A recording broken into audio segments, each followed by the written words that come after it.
So, welcome back, bitches. If you are new to my channel, hi. My name is Vevo Chicana and welcome to my channel. If you are a returning member of my channel and still have not subscribed to my channel, please hit the red button, please. Subscribe. And please comment down below if you have any other suggestions of Latin artists. Y'all know the drill. Or even informational videos that you want me to do. Go right ahead. We're going to do an information video soon that you're going to like because I'm really pumped about it. And if you want to know who Natalia Lafourcade is, I said it right? If you want to know who she is and why she's so important right now in the music industry, please keep watching.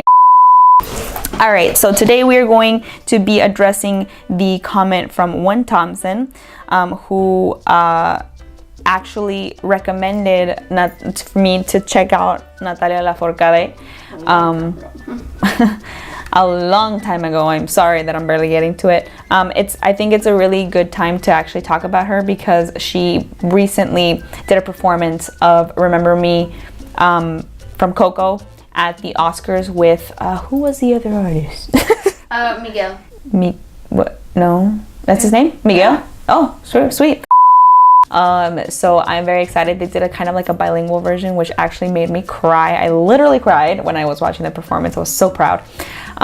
So I'm reacting to one of her songs, and then we're gonna touch upon how amazing and how important the Oscars were this year for Latinos and like in general. So yay! So she's from Veracruz. Oh snap! She's from straight up Veracruz. Nice. She's like an indie pop star kind of thing, I guess. I love it.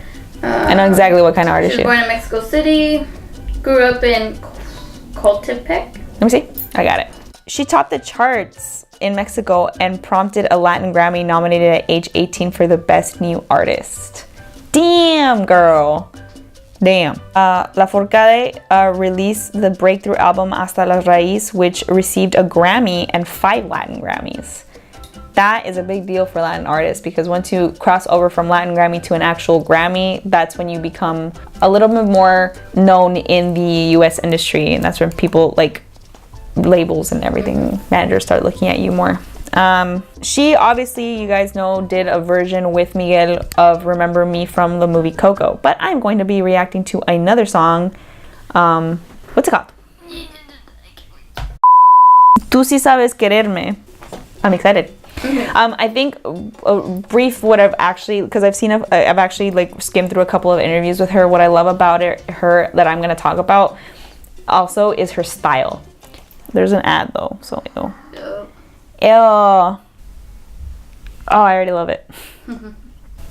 Oh yeah, I already love it. This is the type of music I always listen to. Way to go, that Spanish guitar, jeez.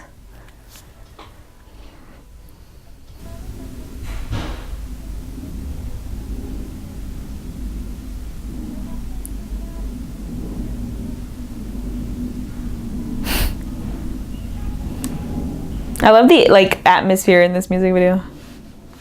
It's like she's around family. It's kind of what we do in family gatherings. It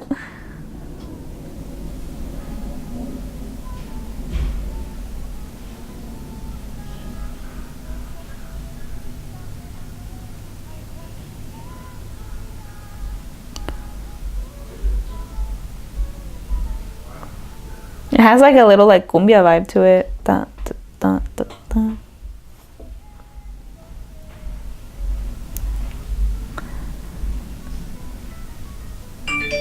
Nice. Shh. I feel like I have heard about of her though before. My uncle once asked me to like memorize a song and sing him one by somebody like a woman, like a Latin woman artist, and why do I have a feeling that this is her? No. She kind of reminds me of her though. It's a love song though. It might be about something else. Oh! That gives me chills. Oh wow, this is actually live now.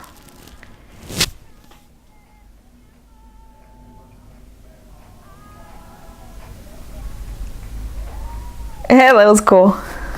That was really cool. Oh, that's awesome. That's cool.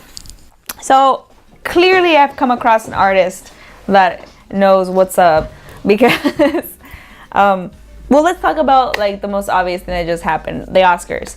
Congratulations to Coco, who won the best animated film, which they so hardly deserve. I know that there's been a lot of controversy on whether does it really represent like our Mexican culture if it was made by non-Latinos, but I think it's really important to know that if somebody that is not Latino and it has like this vision and is so interested in our culture, we should be very proud of it because we have a very very beautiful culture. So if someone that's not from our culture wants to kind of wants to take the time to actually go to Mexico, stay with a family, learn everything and anything there is to know about this tradition that Coco was about, and make a beautiful story out of, we should be very proud of that. It's not because they're overshadowing us and like, oh yeah, we're like letting non-Latinos take over now, like letting them give us representation or anything. No, really what they're doing is that they've actually given, it's whatever way that you choose to see this, because if they give us a platform to like this, like Coco, they're giving us a way to make our own voice, and you get to decide, us as Latinos get to decide how we're going to be represented. You know, it's everything as simple as, if you didn't like the movie Coco, open up the conversation and be like, why didn't you like the movie Coco? What was wrong with the representation in it? You're given a voice, and you're given an opportunity to be like, no, this is what it's really about. They got this wrong and they got this wrong. And they also have the opportunity to be like, they got this right, but this is more in depth of what it's about. They're giving us a voice. So use it. You know, if you thought that this movie was not a good representation of Dia de los Muertos or a good representation of Mexican culture, say something about it. Don't be afraid to like say it, and that's what we're here for. That's what's so great about this movie, and why it became so big, is that because it opened a door for us to be like, hey, like, we're here, we have a voice too. So what I love about this movie also is because there was a lot of Latin people involved in it as well, and one of the biggest things about this movie is music. So it was really, when I found out that and like now seeing her and what she's all about, it's a very good pick to have someone that is so proud of their culture do the music for this film, because music is what moves this movie, and like it's like one of the main points of this movie. It's what actually gives it soul. So choosing a Latin artist like Natalia, who is deeply rooted in her Mexican culture and loves to represent it, whether it be in her songs, whether it be in her clothing that she's wearing, whether it be in her music videos, whether it be in her social media, whatever, she's very outspoken about her Mexican culture and how important it is to kind of share it and be proud of it.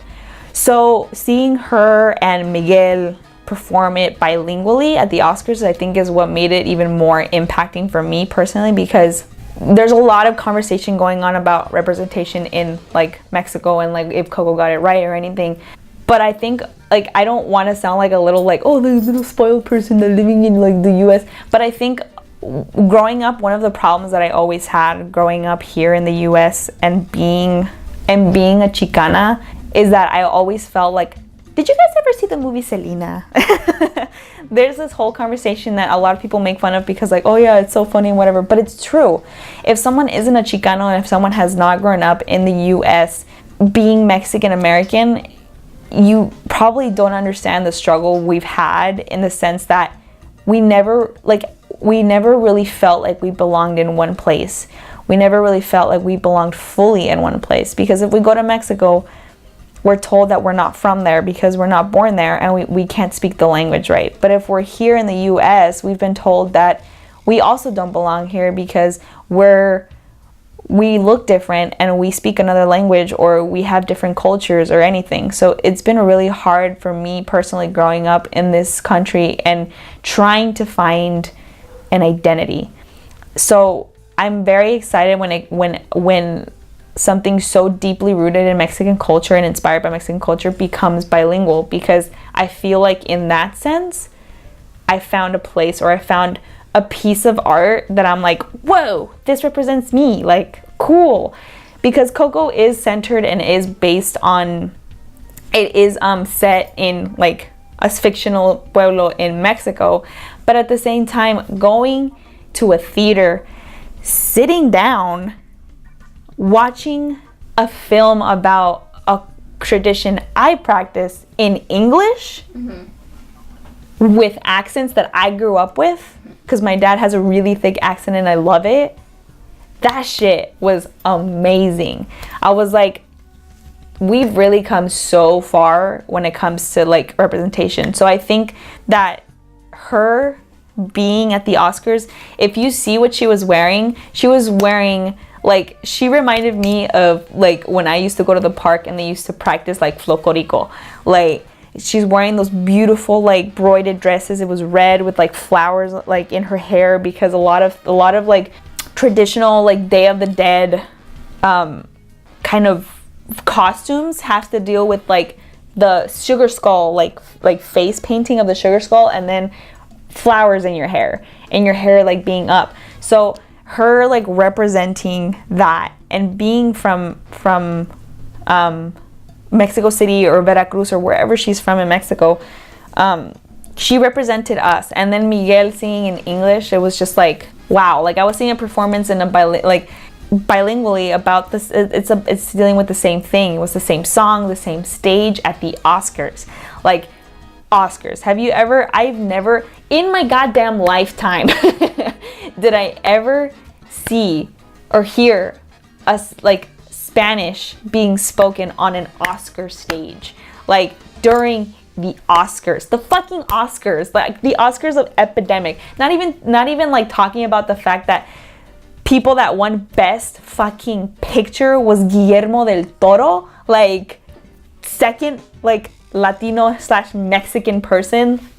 In my fucking lifetime did I ever think that I would see a Mexican director win best fucking picture. Like, what the fuck? And then Coco, that representing my culture, winning best animated film, and then a performance with Gael Garcia Bernal, who was like an indie like actor. Like, me growing up, when me watching Y Tu Mamá También, I never ever, like, I know it's sad, but it's the truth, never in my lifetime did I ever think I would see Diego Luna or Gael Garcia Bernal be on a fucking Oscar stage. Like, it was impossible for me in my eyes, because that's how low our representation was back when I was like a little girl. And seeing like actors that I grew up with in indie Mexican films, I was like, the fuck? Like, what's going on? So like, this is what like I'm talking about, is that I think Natalia's music, especially like what she says like in the end of this film, in Spanish it says, this is an homage to all the folklore, Latin American folklore, in the hands of los Macorinos. So it's like she's shining a light on like what it is like folklore wise, like folk tales and like folk music, but Latin American inspired, you know. So she has like, it's pretty clear like she's very into incorporating heavy culture in her music, which is amazing, because I don't think we have a lot of artists that are like more in the indie side that are very well known right now that kind of do that. I think she's an amazing person to have in the US industry, because have you ever heard of, oh my god, what's her name?